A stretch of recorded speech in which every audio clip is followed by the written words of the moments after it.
जय गुरु all of you. आज से हम एक नए कंसेप्ट की ओर बढ़ रहे हैं। जिन लोगों ने पहले दो लेक्चर्स नहीं देखे हैं उनसे गुजारिश है कि वो पहले देख लें, ताकि आपको एक नहीं कंसेप्ट अच्छे से समझ में आ गए। आज जो है हम दूसरे कंसेप्ट की ओर बढ़ रहे हैं, जिसमें एक नहीं पंच महाभूत का, ज्ञानेंद्रिय का और कर्मेंद्रिय का, है ना। ये कंसेप्ट वाला अभी जो रह गया था अपना, वो हम जो है वो पदार्थ विज्ञान के इसमें थोड़ा सा अच्छे से एक्सप्लेन किया गया है, तो वहाँ समझना ज़्यादा बेटर समझा मैंने, कि आपको एक नहीं वो वहाँ से बताऊं। इसलिए हमने एक नहीं जो क्रिया शरीर के जो लेक्चर्स लिए थे उसमें हमने नहीं बताए थे, लेकिन आज का जो लेक्चर रहेगा वो पदार्थ विज्ञान से ज़्यादा करके एक नहीं पदार्थ विज्ञान का रहेगा। और उसके अलावा भी आपको एक नहीं क्रिया शरीर में भी देखने को मिलेगा और रचना शरीर में भी आपको देखने को मिलेगा। ठीक है, तो आज हम जिस कंसेप्ट को देख रहे हैं वो है बेसिकली जिस जिस तरह हमने क्रिया शरीर में देखा था, वैसा ये पदार्थ विज्ञान का है। ठीक है, तो पदार्थ मतलब क्या होता है, पदस्य अर्थः पदार्थः कहा गया है। ठीक है, कि जिसके बारे में आप एक नहीं पद के बारे में, पद का जो भी अर्थ रहेगा, जिसकी वजह से आपको ज्ञान की उत्पत्ति होगी, वही क्या रहता है, पदार्थ रहता है। ठीक है, पदस्य अर्थः पदार्थ। उसके बाद एक नहीं हम दूसरा देखें कि दर्शन। अभी हमको क्या देखना है, दर्शन, यानी कि इसके अंदर क्या देखना है। दर्शन यानी कि किसे कहते हैं, दर्शन कहते हैं एक्चुअल में, ऐसा समझो कि पॉइंट ऑफ व्यू है।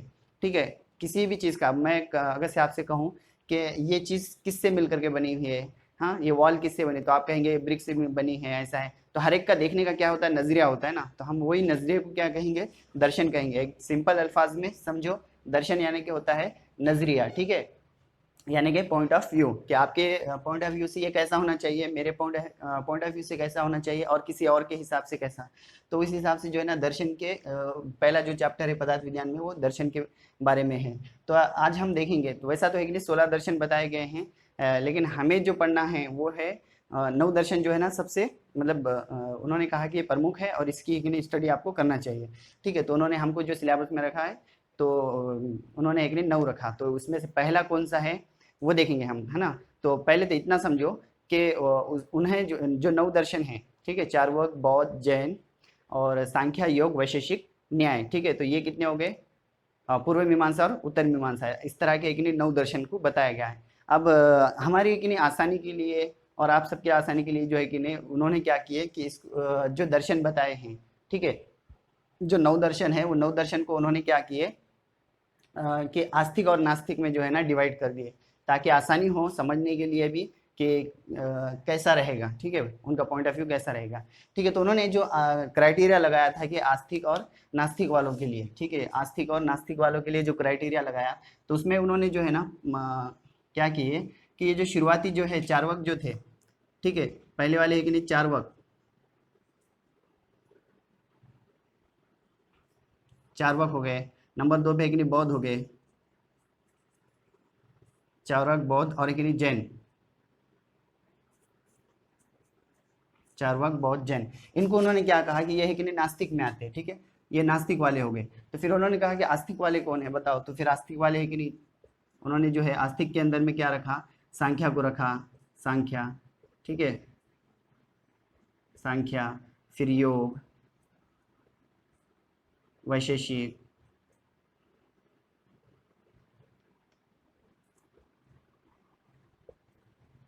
सांख्या, योग, वैशेषिक, और फिर कि नहीं ये न्याय, सांख्या, योग, वैशेषिक, न्याय, और फिर एक ने पूर्व मीमांसा, और फिर उसके बाद आ गया उत्तर मीमांसा। ठीक है, तो ये ऐसे एक ने उन्होंने क्या किए कि ये जो 9 दर्शन है, यानी कि ये 6 और ये 3, तो चार्वाक, बौद्ध, जैन, इनको क्या किया उन्होंने नास्तिक में रखे, और सांख्या, योग, वैशेषिक, न्याय, पूर्व मीमांसा और उत्तर मीमांसा को जो है उन्होंने क्या किए, आस्तिक में रखे। तो ये क्राइटेरिया के लिए, मतलब ये जो कह रहे हैं उन्होंने आस्तिक और नास्तिक किस बेसिस पे कह रहे हैं, उसके लिए जो क्राइटेरिया रखे उन्होंने, तो उन्होंने कहा कि देखो, जिन लोगों ने जो है ना यहाँ पर एक ने मतलब ईश्वर पे एक ने ईश्वर के ऊपर आस्था रखना, ये मतलब से एक ने नहीं, बल्कि एक ने उन्होंने क्या किया कि वेदों के ऊपर, जिन्होंने वेदों को प्रमाण माना, ठीक है, जिन्होंने वेदों को प्रमाण माना, उनको उन्होंने क्या कहा कि वो आस्तिक वाले हैं। ठीक है, नास्तिक वाले में फिर उन्होंने क्या कहा, जिन्होंने वेदों को प्रमाण नहीं माना, ये लोग वेदों को प्रमाण नहीं मानते हैं, जबकि ये लोग जो है वेदों को प्रमाण मानते हैं। ठीक है, फिर दूसरी बात जो है उन्होंने कहा कि ये ईश्वर को मानने वाले हैं, ये ईश्वर को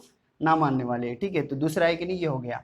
पहले नंबर पे क्या, वेदों को प्रमाण मानते हैं, वेदों को प्रमाण नहीं मानते हैं। दूसरा ये क्या है, ईश्वर के ऊपर आस्था रखते हैं, ये ईश्वर के ऊपर आस्था नहीं रखते हैं। तीसरी उन्होंने कहा कि ये जो परलोक जो होता है, परलोक यानी कि हम कहते हैं ना कि मतलब यहाँ से मरना है, फिर ऊपर जाना है, वहाँ पे भी हिसाब किताब होगा, फिर है ना वहाँ पे या तो आपके कर्म अच्छे रहेंगे तो आपको कि नहीं जन्नत मिलेगी, या फिर आपके कर्म सही नहीं रहे तो फिर आपको कि नहीं उसकी सजा भी मिलेगी। ठीक है, तो उस हिसाब से जो है कि नहीं ये जो स्वर्ग और नर्क वाला कंसेप्ट है, तो उन्होंने कहा कि परलोक, परलोक के ऊपर इन्होंने क्या किया, विश्वास रखे, तो ये बन गए आस्तिक में। इन लोगों ने जो है ना रखा तो इसलिए ये बन गए नास्तिक में। ठीक है, फिर तीसरे चौथा पॉइंट जो था, उन्होंने कहा कि देखो कर्म फल के ऊपर जो है कि नहीं विश्वास रखता। ठीक है, कर्म फल के ऊपर जो है ना श्रद्धा और विश्वास रखता कि हाँ मैंने अगर से कि नहीं आपका कुछ भला किया तो भगवान मेरे को जो है ना उसके रिटर्न में कुछ देगा। मैंने कि मतलब अपन कहते हैं ना कि नहीं पुण्य जिसको कहते हैं, नेकी जिसको कहते हैं, तो वही वाला कंसेप्ट जो है कि ना उन्होंने कहा कि जिन आस्तिक वालों ने क्या किया कि वो कर्म फल के ऊपर जो है ना विश्वास रखे, बाकी ये लोग ने कि नहीं रखा। ठीक है, इन्होंने कहा कि यहीं पे जिंदगी है, खाओ पियो और यहीं तक का है, उसके आगे आपका कोई हिसाब किताब नहीं रहेगा। जबकि कि ने आस्तिक वालों ने कहा कि नहीं ऐसा नहीं होता है, स्वर्ग भी है, वो भी है, तो ठीक है नर्क भी है। तो इस हिसाब से उन्होंने कि नहीं कर्म फल के ऊपर विश्वास रखा। ठीक है, फिर उसके बाद जो है कि नहीं जो पांचवा पॉइंट था, ये क्या देख रहे हैं हम, क्राइटेरिया देख रहे हैं कि आस्तिक वाले क्यों हैं, ये नास्तिक वाले क्यों हैं। ठीक है, तो जो पांचवा पॉइंट है तो उन्होंने ये कहा कि देखो जो आत्मा होती है और देह होती है, देह कहते हैं शरीर को। ठीक है, शरीर और एक नहीं आत्मा, ये दोनों को उन्होंने क्या कहा, अलग अलग माना। किसने, आस्तिक वालों ने। आस्तिक वालों ने कहा कि जो शरीर होती है और आत्मा होती है वो बिल्कुल भी अलग अलग है, एक नहीं है। इन्होंने कहा कि नहीं नहीं वो दोनों भी क्या है, एक ही है, आत्मा और शरीर प्लस एक ही है। तो इन्होंने ऐसा किया, तो ये क्राइटेरिया बन गया इन लोगों का कि ये आस्तिक और नास्तिक में जो है ना डिवाइड हो गए। तो टोटल अपने कुछ जो है 9 दर्शन, ये 3 और ये 6। ठीक है, तो इस तरह से एक ने कितने हो गए, फिर 9 दर्शन हो गए। तो इन्होंने क्या किए कि देखे, अब इन्होंने जो है ना सृष्टि उत्पत्ति की वो बताया, सृष्टि यानी यूनिवर्स। ठीक है, यूनिवर्स की नहीं कैसी उत्पत्ति हुई होगी उस बारे में उन्होंने क्या किए, इन्होंने बताना शुरू करे। ठीक है, तो पहले जो है कि नहीं सांख्या, फिर उसके बाद योग, वैशेषिक, न्याय, पूर्व मीमांसा, उत्तर मीमांसा, इस तरह के उन्होंने जो है ना ये देखे। तो अभी हमको क्या डिस्कस करना है, क्योंकि ये पर्टिकुलर चैप्टर पे तो नहीं है लेकिन हम बेसिक देख रहे हैं, तो हम क्या करेंगे कि ये जो संख्या है, ठीक है, ये वाले जो संख्या है ना, तो हम इनकी जो है ना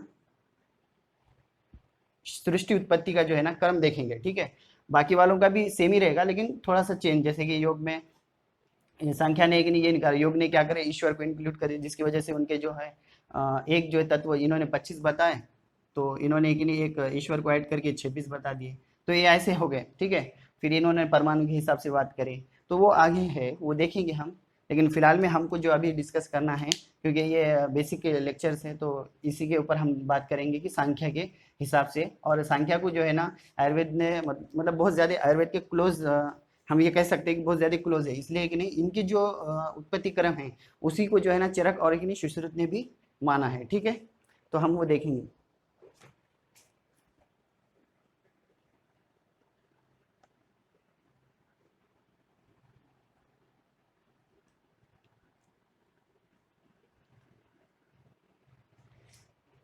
दूसरा उन्होंने जो है ना एक ये जो दर्शन है ना, तो उसको उन्होंने क्या कहा, दुष्यते यथा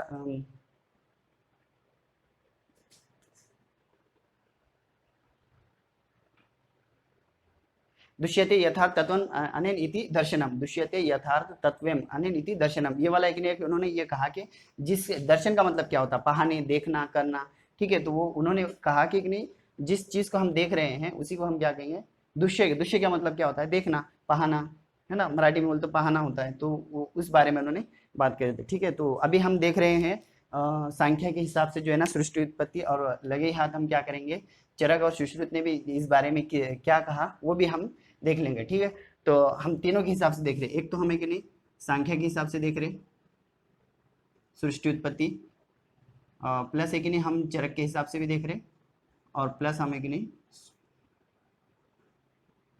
सुश्रुत के हिसाब से देख रहे। ठीक है, तो ये तीनों के हिसाब से हम क्या कर रहे हैं, सृष्टि उत्पत्ति की ये देख रहे कि सृष्टि कैसी बनी होगी, सृष्टि उत्पत्ति। ठीक है, तो ये हम जो है अभी हमको ये देखना है, तो उसके लिए देखो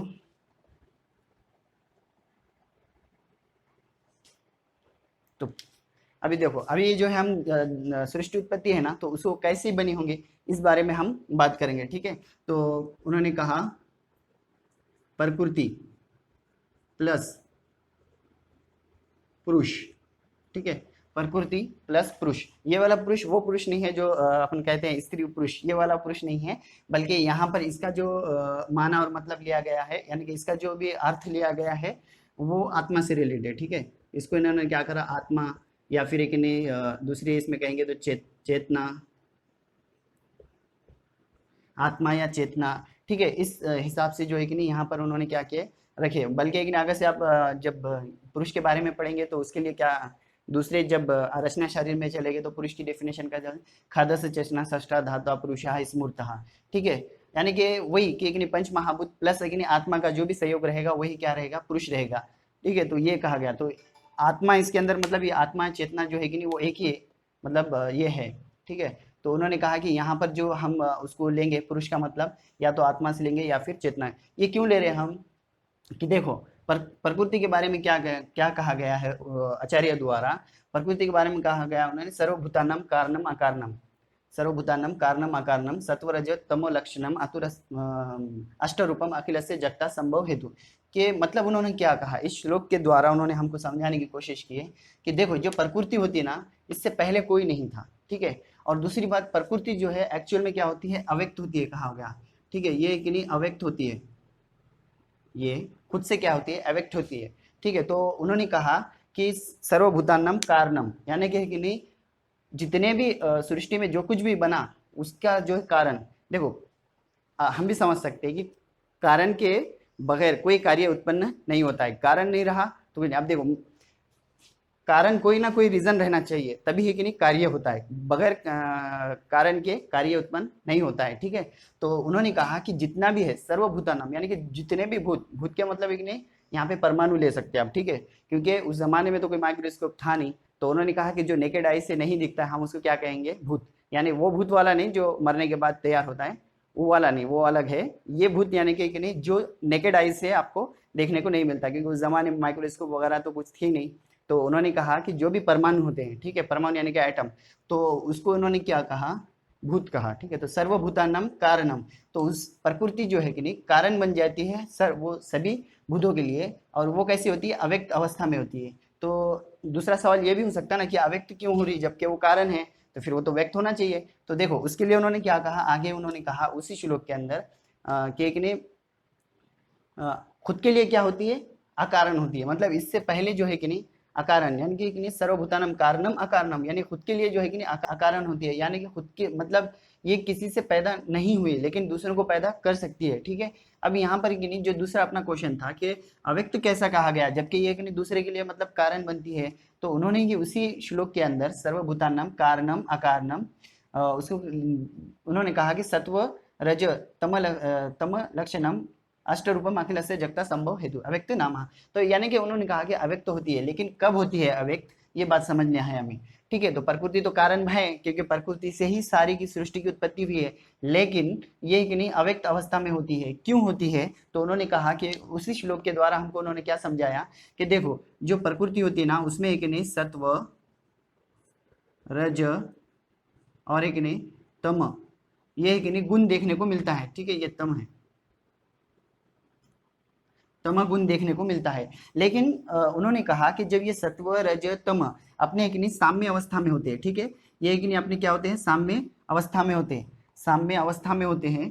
तो उसके लिए उन्होंने क्या क्या कहा कि ये जब साम्य अवस्था में होते हैं तब ये कैसे होते हैं, अव्यक्त होते हैं, यानी कि कोई इसके अंदर मतलब ये प्राकृत है, ठीक है, साम्य अवस्था में है तो इसमें एक नहीं कोई मतलब ये नहीं होगा तो वो अव्यक्त रहेगी, है अव्यक्त रहेगी। लेकिन जब इसके अंदर कुछ ना कुछ वैषम्य आ जाता है, ठीक है, इसमें आ गया है कि नहीं वैषम्य, तो ये वैषम्य जब आ जाता है इसमें तो उन्होंने कहा कि जब वैषम्य आएगा तब ये सत्व रज और तम ये क्या हो जाएगा, इनके अंदर जो है कि नहीं चेंज देखने को मिलेगा, ठीक है। ये जो चेंज है यही क्या करता है प्रकृति को फिर सृष्टि उत्पत्ति के क्रम में लेकर के आता है। लेकिन ये लाने के लिए, ठीक है, इन सत्व रज और तम ये तीनों के अवस्था जो है कि नहीं साम्य थी, साम्य अवस्था थी ना ये, तो साम्य अवस्था को जो है मतलब इसके अंदर कि नहीं वैषम्य लाना है ना, तो इसके लिए जो है जो कारण बनता मतलब पुरुष, तो पुरुष क्या करता कि ये जो सत्व रज और तम है इनकी जो साम्य अवस्था है उसके अंदर वैषम्य को लेकर के आता है, ठीक है,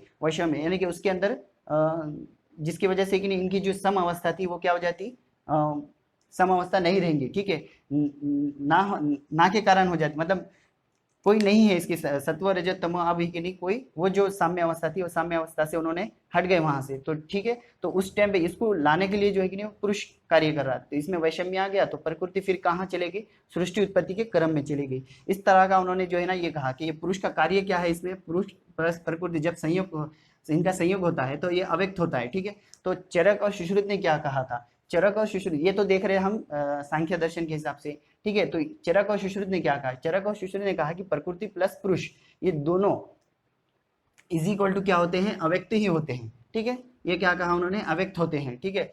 लेकिन उन्होंने कहा ये अव्यक्त होते हैं, तो ये लिखो या फिर ये लिखो, तो उन्होंने कहा कि दोनों बात एक ही है, ठीक है। तो उन्होंने सिर्फ इतना सा इसके अंदर चेंज रखा, तो ये कैसा हो जाएगा फिर यहाँ पर कि ये चरक के हिसाब से ये अवस्था या फिर ये वाली अवस्था दोनों भी इक्वल हो जाएंगे, ठीक है। तो हम ऐसा कह सकते हैं ना, अभी बहुत सारी यानी कि इसका मॉडर्न के हिसाब से अगर से देखें कि राइट हैंड साइड जो होता है ना, राइट हैंड साइड, तो ये अगर से इक्वल हो गया कि नहीं लेफ्ट हैंड साइड के, है ना, तो ये क्या हो जाता, तो लेफ्ट हैंड साइड के, तो ये क्या हम क्या कहते हैं कि दोनों एक है, मतलब कोई भी इसकी जगह ये भी लिख सकता हूँ, इसकी जगह ये भी लिख सकता है, ऐसा कहते हैं ना हम। तो यही कंसेप्ट उन्होंने कहा कि प्रकृति प्लस पुरुष इज इक्वल टू क्या हो जाता है, अव्यक्त होता है। तो दोनों में से एक नहीं कोई भी एक लिखे तो भी चलेगा। तो उन्होंने एक नहीं ये जो संख्या ने जो है ना 25 तत्व बताए थे, कितने बताए थे, 25, संख्या के हिसाब से जो है ना 25 तत्व बन रहे थे, लेकिन चरक और सुश्रुत के हिसाब से फिर वो कितने हो जाएंगे, 24, ठीक है। तो चरक और सुश्रुत के हिसाब से ये चरक और एक नहीं सुश्रुत के हिसाब से ये 24, जबकि कि नहीं संख्या के हिसाब से जो है कि नहीं ये संख्या के हिसाब से ये 25 तत्व बन रहे थे। तो बस इतना सा है कि नहीं डिफरेंस है, बाकी जैसा इन्होंने बताया सांख्य दर्शन ने वैसा ही नीचे है, सारा का सारा जो है ना इन्होंने भी बताया, चरक और सुश्रुत ने भी बताया। तो यहाँ तक समझ में आया ना, फिर देखेंगे आके कैसा होता है।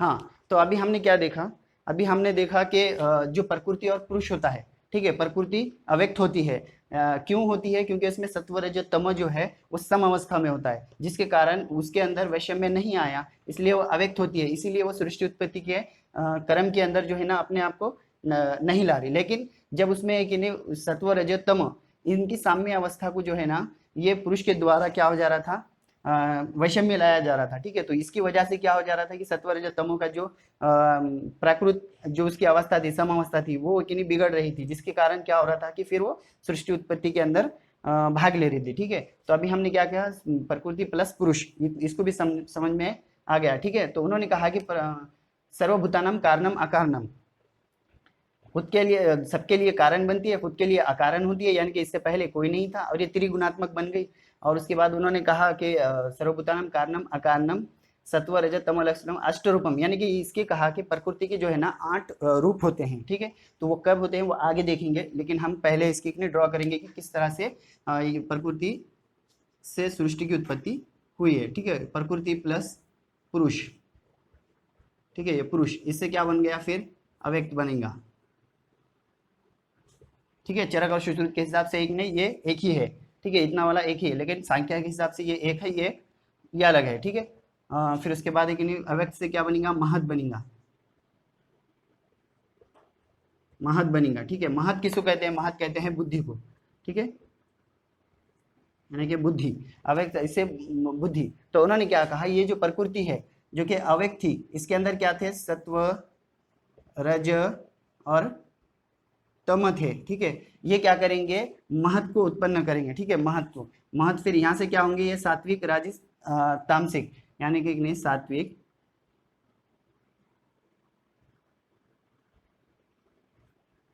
सात्विक, फिर एक नहीं राजस और एक नहीं तामस।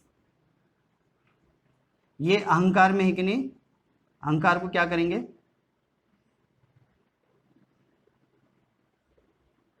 इस अहंकार को इनो महत जो है कि नहीं अहंकार को बनाएगा, कि नहीं। तो उन्होंने कहा है प्रकृति प्लस पुरुष इज इक्वल टू अव्यक्त होता है, उससे कि नहीं महत बनता है, महत से फिर क्या होता है, अहंकार बनता है, तो उन्होंने कहा कि प्रकृति जो है ना महत बनाती है, जिसके अंदर सत्व रज तम है उसमें वैषम्य देखने को मिला, जिसके कारण महत बना। महत जो है कि नहीं वो एक्चुअल में बुद्धि होती है। ये क्या करता है कि आगे के जो भाव भाव रहेंगे, सृष्टि के जो भी भाव रहेंगे उसको एक नहीं उत्पन्न करता है। मतलब कि उन्होंने क्या करे, सात्विक, राजस और तामस अहंकार को एक नहीं उन्होंने उत्पन्न किया। यहाँ से होने के बाद जो है कि नहीं ये तीन जो बन गए, सात्विक,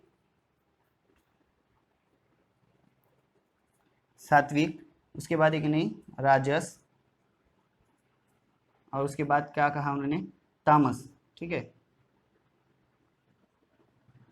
ये तीन अहंकार को जो है कि नहीं उन्होंने क्या किया, उत्पत्ति हुई। ठीक है, तो हमने कहा था ना कि प्रकृति के जो है ना 8 रूप है, ऐसा कहा गया था। ठीक है, अष्ट रूपम कहा था, है ना, वही श्लोक में, सर्वभूतानम कारणम अकारणम सत्व रज तमो लक्षणम, और उसमें अष्ट रूपम। तो अष्ट रूप के बारे में उन्होंने क्या कहा कि ये अव्यक्त जो है ना ये भी एक प्रकृति का ही रूप है। दूसरी बात उन्होंने कहा कि महत ये भी प्रकृति का ही रूप है। और तीसरी बात उन्होंने कहा कि अहंकार ये भी प्रकृति का ही रूप है। तो हमने यहाँ तक के देख लिए, कितने, ये 3 देख लिए। अभी हमको कितना है, 8, यानी कि 5 और तत्व देखना है, जिसके अंदर एक प्रकृति को क्या कहा गया कि प्रकृति के 8 जो ये है रूप है। तो उसमें से हमने 3 अभी तक देख लिए, अव्यक्त 1 देख लिए, महत 1 देख लिए, अहंकार 1 देख लिए। ठीक है, फिर अहंकार में से एक नहीं सात्विक अहंकार, राजस अहंकार, तामस अहंकार। ठीक है, ये इसको एक नहीं उन्होंने क्या करे, ये पृथक पृथक बन गया ना। पृथक का मतलब क्या होता है कि टुकड़े, यानी अलग अलग अलग। ठीक है, तो पृथक हो गया, ये एक हो गया, ये एक हो गया, ये एक हो गया, तो ये हो गया। इससे क्या होंगे, ये गुणधर्म होंगे ना इसके, कि मतलब इससे आगे वाला उत्पन्न करेगा ये। ठीक है, तो यहाँ तक हमने देख लिया। अभी क्योंकि यहाँ पर जगह नहीं है तो इसलिए मुझे ये क्या करना पड़ेगा, मेटना पड़ेगा, ताकि फिर ऊपर का।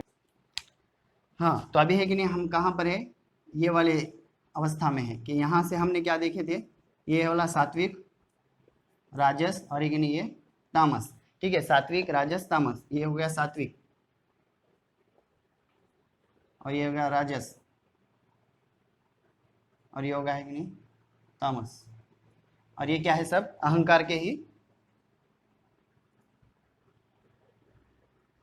अंतर्गत आते। ठीक है, तो ये सात्विक अहंकार, राजस अहंकार, तामस अहंकार। अब इन्होंने क्या कहा, देखो इन्होंने ये कहा कि नहीं ये जो सात्विक अहंकार है, ठीक है, ये कि नहीं तामस अहंकार, ये सॉरी राजस अहंकार। राजस अहंकार क्या होता है, गतिवान होता है, यानी कि इसके अंदर गति होती है। ये है कि नहीं इसकी भी हेल्प करेगा, ये इसकी भी हेल्प करेगा। सिंपल अल्फाज में ये समझो कि ये करेगा। अगर से आप एक फिजियो में आप जब देखेंगे तो उसके लिए एक छोटा सा कंसेप्ट बताऊंगा मैं। देखो समझ लो, एक वात है, ये है पित्त है, और ये क्या है, कफ है। ठीक है, वात पित्त कफ इज इक्वल टू, इसको माना है कि नहीं इसको हम अगर से एस कंसीडर करें, क्योंकि सात्विक से एस, राजस से कि नहीं क्या होगा आर, और तामस से कि नहीं टी, है ना, सत्व रज तम। ठीक है, तो अगर से ऐसा करें तो वात पित्त कफ इज इक्वल टू क्या बनेगा, आर एस टी। यानी कि वात के लिए क्या बताया गया है कि वात जैसा कार्य करता है वैसा है कि नहीं राजस। ठीक है, इसका एक नहीं रिलेशन है। फिर पित्त जैसा है वैसा है कि नहीं, ये क्या हो गया, क्योंकि ये एक नहीं प्रकाश का क्या कर रहा, बोधक है ना, प्रकाश का बोधक। पित्त यानी कि प्रकाश का बोधक है, तो वैसा ही कि नहीं सत्व भी जो है ना प्रकाश का बोधक है, ऐसा कहा गया। उसके बाद एक नहीं ये है कफ। कफ क्या है, तम। तम के अंदर जो है कि नहीं जैसे कफ जो है सौम्य होता है, वैसे ही ये भी हो यार, मतलब हाँ स्थैर्य बोल सकते हैं आप, ऐसा भी चलता है। और एक नहीं दूसरी बात जो है कि नहीं वात कैसा होता है, गतिवान होता ना, तत्रवा गति गंधन यूरिति धातु, यानी कि वा धातु से कि नहीं इसकी उत्पत्ति वाली है, और ये कि नहीं गति होती है इसमें। तो वैसा ही कि नहीं इसमें भी कि नहीं राजस के बारे में जो बात कहे कि राजस कैसा होता है, गतिवान होता है। ठीक है, क्योंकि उसमें कि नहीं वात से उसको कि नहीं ये इस तरह का कि नहीं एक रिलेशन बताए कि जिस तरह ये होता है उसी तरह ये होता है, यानी कि इक्वल। हाँ, तो अभी अपन कहाँ थे कि हाँ सात्विक और राजस दोनों के इससे क्या बनेगा। अब इन्होंने कहा कि नहीं सांख्य दर्शन ने ये कहा, और चरक सुश्रुत ने भी ये कहा कि जो सात्विक अहंकार है, इसके इस सात्विक अहंकार से राजस अहंकार के सहायता से, ठीक है, इसकी मदद से, ठीक है, इसके इस सात्विक अहंकार से और इसकी मदद ले रहा है वो। ठीक है, तो इसकी मदद से क्या बनेंगे, तो पहले उन्होंने कहा कि पंच ज्ञानेंद्रिय बनेंगे। क्या बनेंगे, पंच ज्ञानेंद्रिय, पंच ज्ञानेंद्रिय बनेंगे। फिर उसके बाद जो है कि नहीं उसी से जो है ना पंच कर्मेंद्रिय बनेंगे।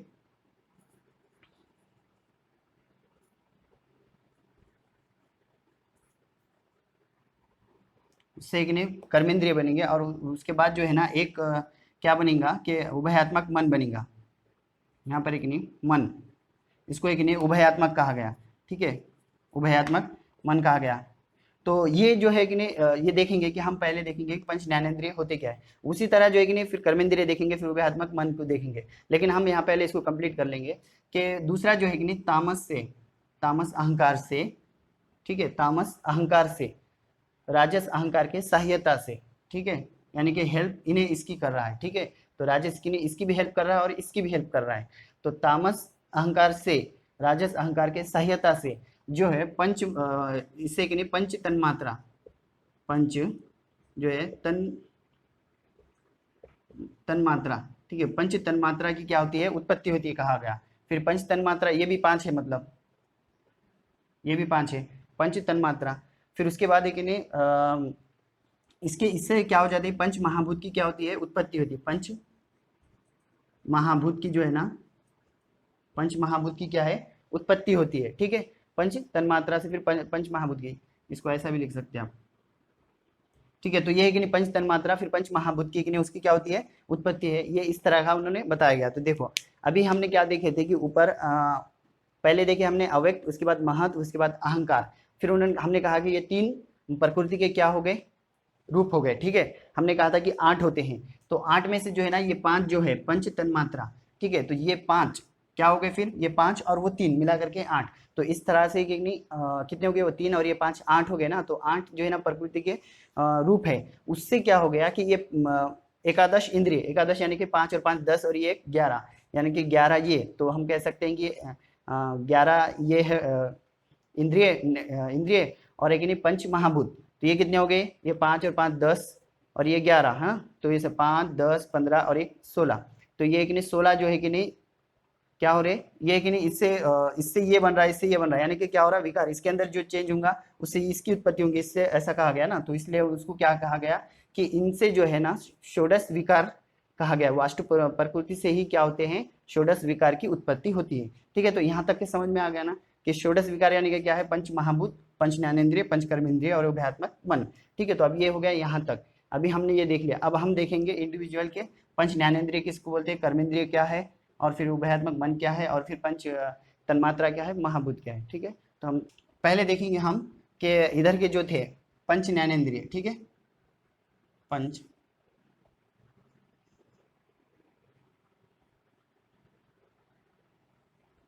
पंच ज्ञानेंद्रिय देखेंगे कि ये पंच ज्ञानेंद्रिय। अब मॉडर्न के हिसाब से हम ऐसा कह सकते हैं कि सेंसरी ऑर्गन वो बोलते हैं ना, ठीक है, सेंसरी ऑर्गन, उसी को हम क्या कहेंगे, ज्ञानेंद्रिय, ठीक है। जिससे ज्ञान की क्या होती है, उत्पत्ति होती है, मतलब ज्ञान का कि ज्ञान के लिए बुद्धि निर्माण होती है, ठीक है।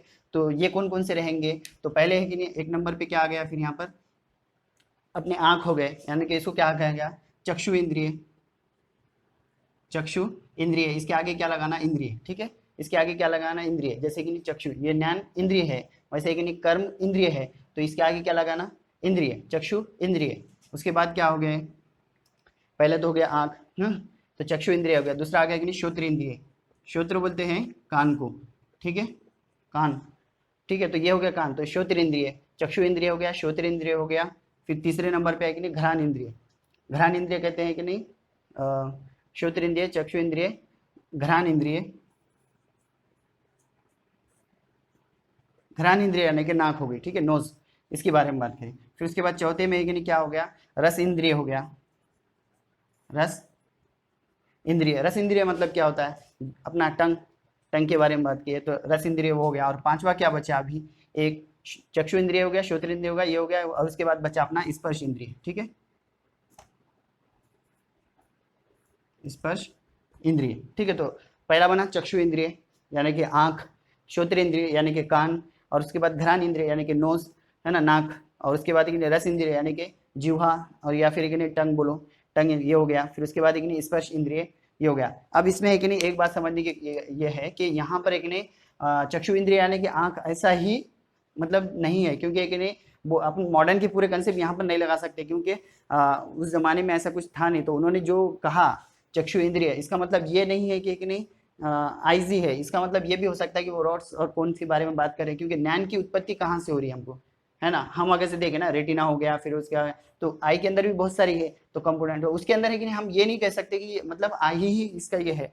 और उसके बाद श्रोत्र इंद्रिय यानी कि कान, हमको पता है कि श्रोत्र से क्या होता है, उन्होंने कहा कि श्रोत्र से कि नहीं शब्द कि शब्द का ग्रहण होता है, शब्द उसका क्या है, अर्थ है, सुनाई देता है ना। तो इसका मतलब ये नहीं, अब वो हो सकता है वो टिम्पैनिक मेम्ब्रेन भी हो या फिर और दूसरा कुछ हो, तो इसका मतलब ये नहीं है कि यही है। हाँ, तो मॉडर्न के पूरे कंसेप्ट इसमें नहीं बढ़ते, जैसे हाँ स्किन की इसमें स्पर्श इंद्रिय ये कह सकते हैं, लेकिन यहाँ तक मतलब है कि नहीं ऐसा पर्टिकुलर यही है ऐसा नहीं। अभी रस इंद्रिय इसका मतलब ये भी होता है कि टेस्ट बर्ड हो, मे बी कुछ भी हो सकता है, लेकिन यहाँ पर ऐसा बिल्कुल भी नहीं कर सकते, दावा नहीं कर सकते आपकी यही है। ठीक है, तो इतना समझ में आ गया ना। तो मॉडर्न के कंसेप्ट इसमें मिलना नहीं, ये अलग है वो अलग है। ठीक है, तो समझने के लिए सिर्फ बोल सकते हैं आप। हाँ, तो अभी हम क्या देखेंगे, पंच कर्मेंद्रिय देखेंगे।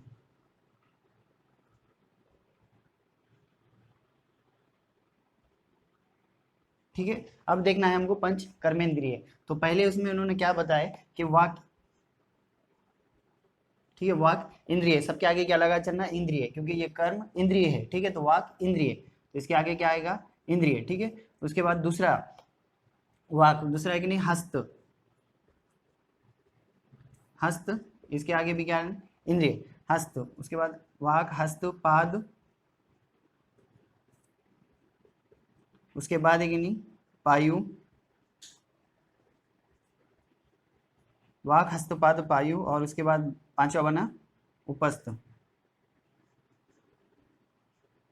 ठीक है, और इसके आगे क्या है, ये इंद्रिय है। ठीक है, तो पहला वाक यानी कि नहीं बात करना, फिर यानी कि हस्त यानी कि क्या हो गया, हाथ हो गया अपने अपर एक्सट्रीमिटी, पाद यानी क्या हो गया, लोअर एक्सट्रीमिटी यानी कि पैर हो गए। तो उसके बाद जो है कि नहीं पायु, पायु का मतलब क्या हो गया यहाँ पे, गुद, गुद मार्ग। फिर उसके बाद जो है कि नहीं जो ये कहा गया उपस्थ, उपस्थ यानी कि क्या हो गया, पेनिस। ठीक है, तो ये इतने ही कि नहीं पांच क्या है, ये कर्म इंद्रिय है। ठीक है, इनसे कर्म होता है। ठीक है, कर्म की उत्पत्ति हुई। फिर उसके बाद है कि नहीं अभी हमको एक जो दूसरा देखना है, तो उसमें क्या था, उभयात्मक मन। ठीक है, उभय,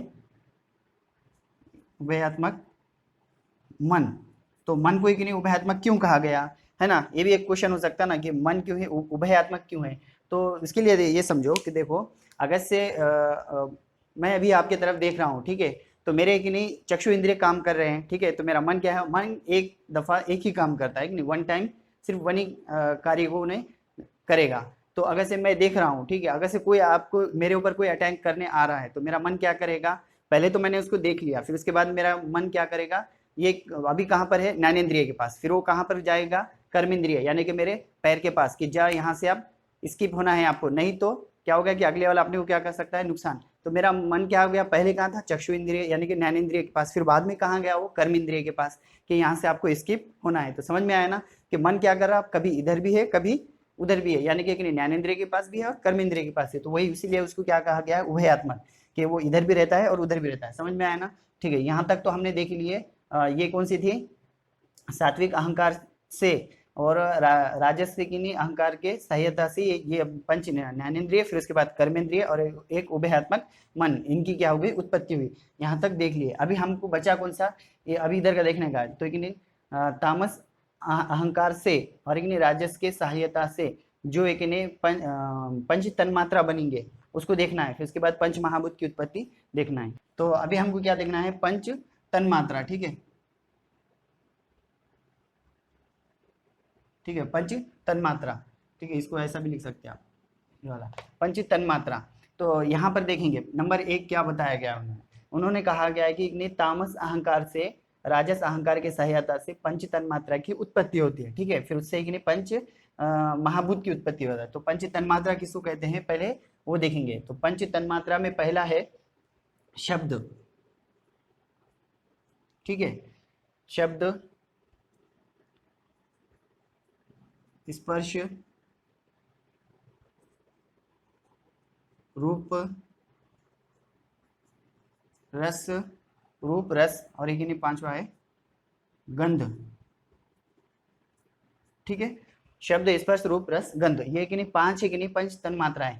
इसी को है कि नहीं, अगर से आप जब गुण पढ़ेंगे ना, तो उसके अंदर उन्होंने कहा गया कि इसी को एक नहीं वैशेषिक ने क्या कहा, वैशेषिक ने कहा कि ये विशेष गुण है। ठीक है, उन्होंने क्या कहा, इसको वैशेषिक ने जो है कि नहीं इसको विशेष गुण के कहा। ठीक है, उसको विशेष गुण कहा, और दूसरी इसी को क्या कहा, सार्थ गुण भी कहते हैं। ठीक है, सार्थ गुण, जब आप गुण पढ़ेंगे ना, तो 41 गुण में से जो है ना इसको इसी को जो है पंच तन्मात्रा को एक विशेष गुण या फिर सात गुण क्यों कहा गया, क्योंकि ये सिर्फ और सिर्फ पंच महाभूत में देखने को मिलते हैं, इसीलिए उसको एक सात गुण या फिर विशेष गुण या फिर पंच तन्मात्रा कहते हैं। तो ये सृष्टि उत्पत्ति क्रम में है कि नहीं, ये वाला अलग कंसेप्ट है, लेकिन समझने के लिए कि यहीं पर उसको भी समझो कि जो पंच तन्मात्रा है ये सिर्फ और सिर्फ ये गुण जो है शब्द, स्पर्श, रूप, रस, गंध, इससे एक पंच महाभूत की उत्पत्ति हुई, ऐसा बताया गया है। कि मतलब होता क्या है कि देखो, जब आप एक सृष्टि उत्पत्ति पढ़ेंगे ना, फिर दर्शन में पढ़ेंगे, तो उसके आगे आपको एक क्या देखने को मिलेगा कि शब्द से एक अभी इतना समझो कि पंच तन्मात्रा, इससे एक पंच महाभूत की उत्पत्ति हुई है। ठीक है, तो पंच महाभूत उन्होंने कहा कि जो शब्द है पंच महाभूत, अभी हम क्या देखेंगे यहाँ, इससे क्या हो गया, पंच महाभूत बने। ठीक है,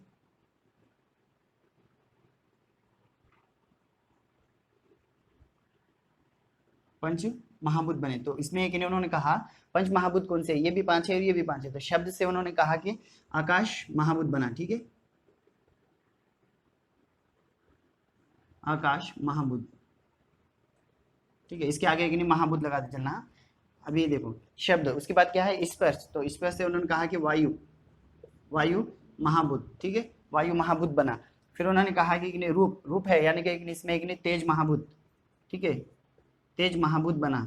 फिर उन्होंने एक आकाश, वायु, तेज, और उसमें रस, रस है ना, तो रस से उन्होंने कहा कि जल या फिर आप, है ना, जल या फिर आप, दोनों भी कह सकते। तो उसको एक उसकी ये कहा कि उत्पत्ति हुई है। फिर उसके बाद उन्होंने कहा कि गंध है, गंध यानी कि उन्होंने कहा कि पृथ्वी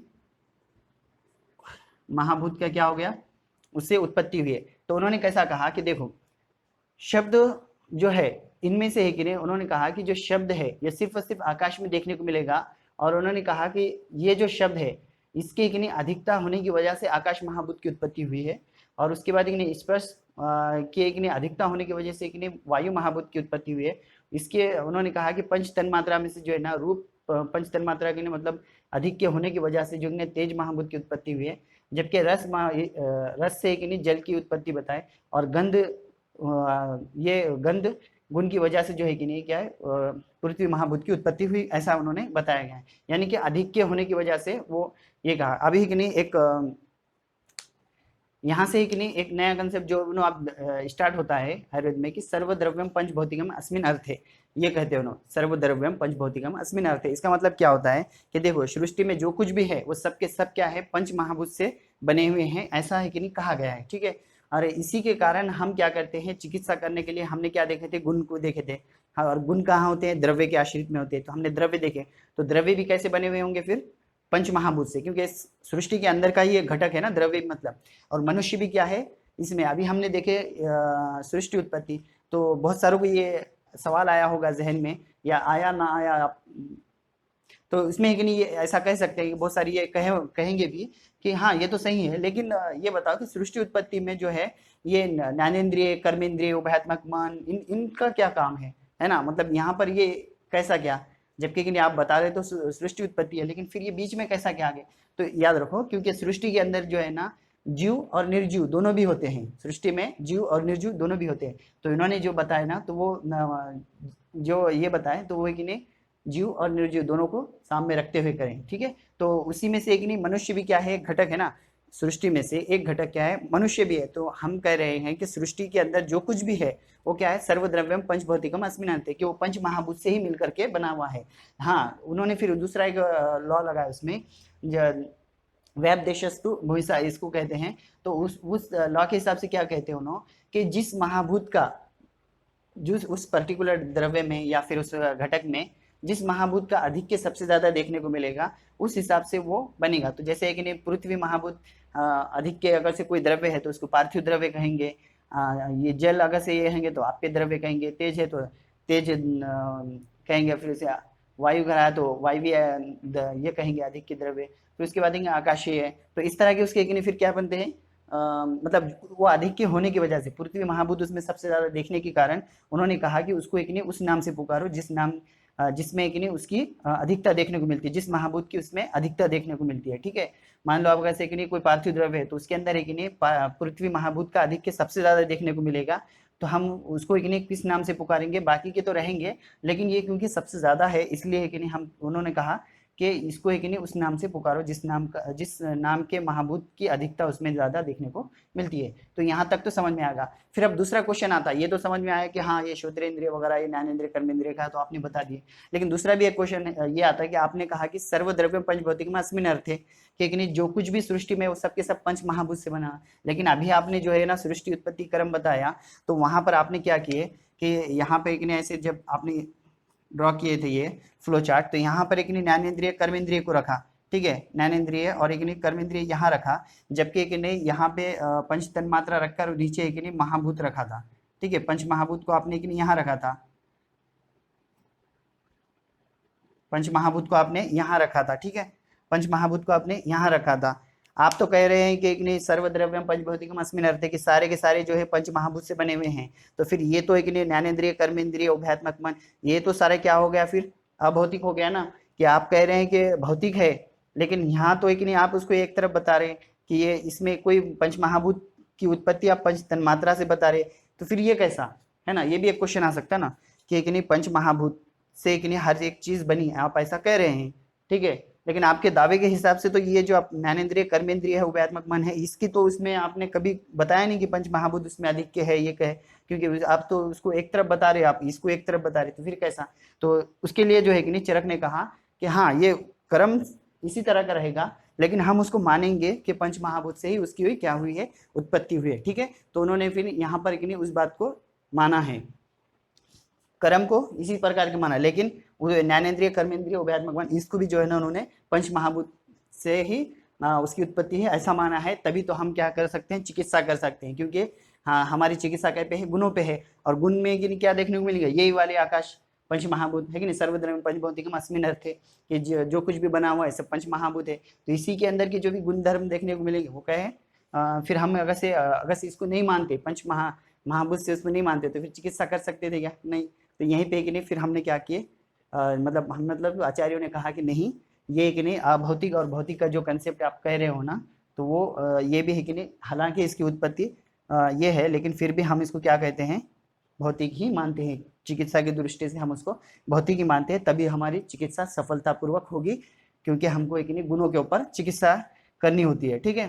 तो यहाँ तक नहीं ये कंसेप्ट था जो कि सृष्टि उत्पत्ति से रिलेटेड था। अभी कि नहीं यहाँ से हम क्या करेंगे कि सृष्टि हो गई अब उत्पत्ति, अब वहां से एक नहीं मनुष्य एक उसके अंदर सृष्टि में का एक घटक है, उसको बाहर निकालेंगे कि उसकी उत्पत्ति कैसी हुई है, ये भी समझना जरूरी था। तो इतना सब कुछ आपको समझ में आ गया होगा, है ना, आई होप कि समझा होगा आपको। हमने कहा था हमारा एक वो रह गया था श्लोक के अंदर कि सर्वभूतानां कारणम अकारणम सत्वरजतम लक्षणम अष्ट रूपम अखिलस्य जगता संभव हेतु। इसके अंदर से हमने कि सर्वभूतानां देख लिए थे, कारण भी देख लिए थे कि प्रकृति का कोई कारण नहीं होता, मतलब वो खुद के लिए जो कि अकारण होती है, लेकिन दूसरे के लिए कारण बनती है। सर्वभूतों के लिए कि कारण होती है, खुद के लिए अकारण होती है। सर्वभूतानां कारणम अकारणम, और उसके बाद ये सत्व रज तम लक्षणम के सत्व रज और तम देखने को मिलता है। तो उसके अष्ट रूपम, तो अष्ट रूपम में ये देखे हमने कि महत अहंकार, हाँ अव्यक्त महत अहंकार हमने ऊपर के 3 देखे थे, और कि पंच तन्मात्रा यहाँ के जो 5 थे वो मिला करके कि 8 हमने कि प्रकृति के क्या है रूप देखे थे, जिसकी वजह से उसमें से क्या हो रहा था कि ये पंच महाभूत है ना, पंच महाभूत और एक इधर से एक एकादश इंद्रिय यानी पंच ज्ञानेंद्रिय, पंच कर्मेंद्रिय और एक उभयात्मक मन, ये 11 और एक ये पंच महाभूत मिलाकर के 5 यानी कि 16 क्या हो रहे थे, उसके विकार यानी षोडश विकार जिसको कहा गया उसकी उत्पत्ति हो रही थी। तो अष्ट रूपम यानी कि प्रकृति की क्या है 8 रूप है, और उससे इन सब की क्या हो रही है, उत्पत्ति हो रही है, ठीक है, जिसको हमने क्या था षोडश विकार कहा गया। इतना समझ में आ गया ना। फिर अभी एक हाँ और क्या कंसेप्ट क्या रह गया देखो, हाँ अष्ट रूपम अखिलस्य जगता संभव हेतु, यानी कि सबके एक उत्पत्ति के लिए वो क्या बन रही है, सभी को ना उत्पन्न कर रही है, ठीक है, यहाँ तो हो गया। और खुद के लिए क्या है अव्यक्त होती है। जब अव्यक्त कब होती है हमने वो भी देखा कि सत्व रज तम जब वो साम्य अवस्था में होते हैं तब वो एक अव्यक्त होती है, यानी कि सृष्टि उत्पत्ति के इसमें एक इन्वॉल्व नहीं होती है। लेकिन जब उसमें पुरुष के द्वारा क्या हो जाता है, हाँ उसके एक सत्व रज तम में एक वैषम्य लाता है, वो जो वैषम्य लाने का जो कार्य करता है वो कौन, पुरुष करता है, जिसकी वजह से फिर सृष्टि की उत्पत्ति हुई है। इस तरह का है कि नहीं कंसेप्ट था, यहाँ तक हमने देखे। अभी हम देखेंगे कि मनुष्य की उत्पत्ति कैसी हुई है। मनुष्य की उत्पत्ति के लिए क्या कहा गया उन्होंने कि देखो सृष्टि है, सृष्टि के अंदर से क्या बोले उन्होंने, मनुष्य एक घटक है, ठीक है, यहाँ तक समझ में आया कि मनुष्य एक घटक है। तो उन्होंने क्या कहा कि जो पुरुष बीज होता है, ठीक है, पुरुष बीज होता है। पुरुष बीज इसका जब है कि नहीं क्या होगा, पुरुष बीज, हाँ पुरुष बीज जो है कि नहीं जब स्त्री बीज से मिलेगा, ठीक है, पुरुष बीज जो है ना स्त्री, यानी कि इतना समझो सिंपल, मॉडर्न के हिसाब से भी आप समझ सकते हैं, ये है स्पर्म और ये है ओम, दोनों का क्या हो गया, फर्टिलाइजेशन होगा। तो पहले कि नहीं फर्टिलाइजेशन होने की वजह से जो अव्यक्त अवस्था बीच में आएगी, है ना, वहां पर आपने को समझ में नहीं आता कि वो क्या है ना, तो वो कि नहीं जब फर्टिलाइजेशन हो गया समझ लो यहाँ पर, ठीक है, ये हो गया फर्टिलाइजेशन यहाँ पर, ठीक है। तो ये कि नहीं उन्होंने कहा कि इससे कि नहीं गर्भ की कि नहीं क्या हो रही, उत्पत्ति हो रही, ठीक है, जैसा सृष्टि की उत्पत्ति हो रही थी ना, वैसा यहाँ पर क्या हो रही, गर्भ की उत्पत्ति हो रही। तो ये कि नहीं गर्भ यानी कि क्या हो गया, जाइगोट फॉर्मेशन वगैरह ये वाली अवस्थाएं, ठीक है। तो पहले उन्होंने कहा कि पहली अवस्था जो है कि नहीं वो अव्यक्त होती है, लेकिन जब इसके अंदर अहंकार आता, अहंकार का मतलब क्या कहा था मैंने, अलग होना, है ना, मतलब पृथक होना, यानी कि उसमें कि गुणधर्म क्या होना, चेंज होना। तो उन्होंने कहा कि इसमें जब अहंकार आ जाएगा, अहंकार का कि नहीं प्रवेश होगा, तब फिर कि नहीं उसकी क्या हो जाएंगी, उससे क्या होगा कि उसके कि नहीं ज्ञानेंद्रिय कर्मेंद्रिय वगैरह ये बनेंगे, रस रक्त है कि नहीं, ये कि नहीं पूरे सारे जो है ना उसके जितने अपने बॉडी में देखने को मिलते हैं वो सारे के सारे ऑर्गन वगैरह क्या होंगे, फिर फॉर्म होंगे। इस तरह की नहीं मनुष्य की क्या बताया उन्होंने उत्पत्ति, जैसा है कि नहीं यहाँ पर क्या बताए थे कि अहंकार आने के बाद सत्वर रजतम वो बताए थे ना, तो वैसा ही कि नहीं यहाँ पर उन्होंने कहा कि उसके रस रक्त अधिक नहीं सप्त धातु, है ना, दोष उसके अंदर ये सब की कि नहीं क्या होंगी, उसमें उत्पत्ति होंगी, ऐसा उन्होंने कहा है। तो कुछ नहीं है, बस इतना समझना है कि पुरुष बीज स्त्री बीज जब उनका संयोग होता है तो पहले जो है अव्यक्त अवस्था में होती है, लेकिन फिर उसकी जब उसके अंदर अहंकार का है कि नहीं प्रवेश होता है, तो वो जो गर्भ उत्पत्ति हुई थी स्त्री बीज और पुरुष बीज का संयोग से, तो जैसा यहाँ पर कि नहीं प्रकृति थी, यहाँ पुरुष था, दोनों से मिलकर के अव्यक्त बना था, वैसा ही यहाँ पे पुरुष और स्त्री बीज से कि नहीं अव्यक्त बनेगा फिर, लेकिन उसके अंदर कि नहीं और गर्भ की उत्पत्ति होंगी, और फिर उसमें अहंकार के लिए जब इंटर करेगा तब फिर उसमें एक ने उसके एक ने रस रक्त धातु वगैरह सात धातु ये वो सब बनेंगे, और इस तरह से कि नहीं उसकी मनुष्य की क्या होंगी, उत्पत्ति होंगी, ठीक है। तो ये जो कहना है कि एक ने मतलब सर्वद्रव्यम पंच भौतिकम अस्मिन् आते, वही वाला कंसेप्ट है कि बाहर जितना है। और दूसरी बात है ना, इन्होंने एक नहीं यहाँ पर एक वो कंसेप्ट लगाए थे कि सृष्टि में जो कुछ भी है, ठीक है, सृष्टि में जो कुछ भी है वो सारा का सारा क्या है बोले उन्होंने, ये मनुष्य के अंदर भी देखने को मिलता है। जैसे कि नहीं बाहर की सृष्टि जिस प्रकार कार्य करती है ना, तो उन्होंने क्या है जैसे उन्होंने कहा है कि नहीं अदान सोम सूर्य अनिल यथा, ठीक है, सोम सूर्य अनिल यथा। तो जैसे कि नहीं बाहर सोम कहते हैं चांद को, सूर्य कहते हैं मतलब सूरज को, और अनिल कहते हैं हवा को, ठीक है, हवा को, वायु को। जैसे कि नहीं मनुष्य के शरीर में वात पित्त और कफ करते हैं, ठीक है, जैसे कि नहीं वात हो गया, पित्त हो गया और कफ हो गया। तो ये एक नहीं शरीर के अपन ने देखे थे ना यहाँ पर, वैसा ही कि नहीं जैसे कि सोम, सोम यानी कि क्या हो गया, चांद हो गया, है ना, चांद, सोम यानी कि क्या हो गया, चांद। और फिर कि सोम सूर्य, सूर्य यानी कि क्या हो गया, सूरज। और कि नहीं अनिल, अनिल का मतलब क्या हो गया यहाँ पर, अनिल का मतलब जो है कि नहीं वायु हो गया। तो वायु की नहीं जिस तरह काम करते हैं, तो उन्होंने कहा कि ऐसा सोम सूर्य यानी कि क्या हो गया, फिर ये पित्त हो गया, और ये क्या हो गया, कफ। तो इस तरह का उन्होंने एक ने ये बताए थे कि जिस तरह की ने बाहर की सृष्टि के अंदर सोम सूर्य अनिल या था काम करते हैं, वैसा ही कि नहीं मनुष्य के अंदर वात पित्त कफ करते हैं। और जितने घटक जो है सृष्टि में देखने को मिलते हैं, उतने ही घटक जो है मनुष्य के शरीर में भी देखने को मिलते हैं, ठीक है। तो उस हिसाब से कि उन्होंने ये सृष्टि उत्पत्ति बताए थे, एक सृष्टि है बाहर की और एक है इसकी, ठीक है। तो यहाँ तक का वाला एक कंसेप्ट था। इसके आगे जो भी कंसेप्ट रहेगा हम नेक्स्ट लेक्चर में उसको एक इन्हें कंप्लीट करने की कोशिश करेंगे, ठीक है। तो मिलते हैं अगले वीडियो में।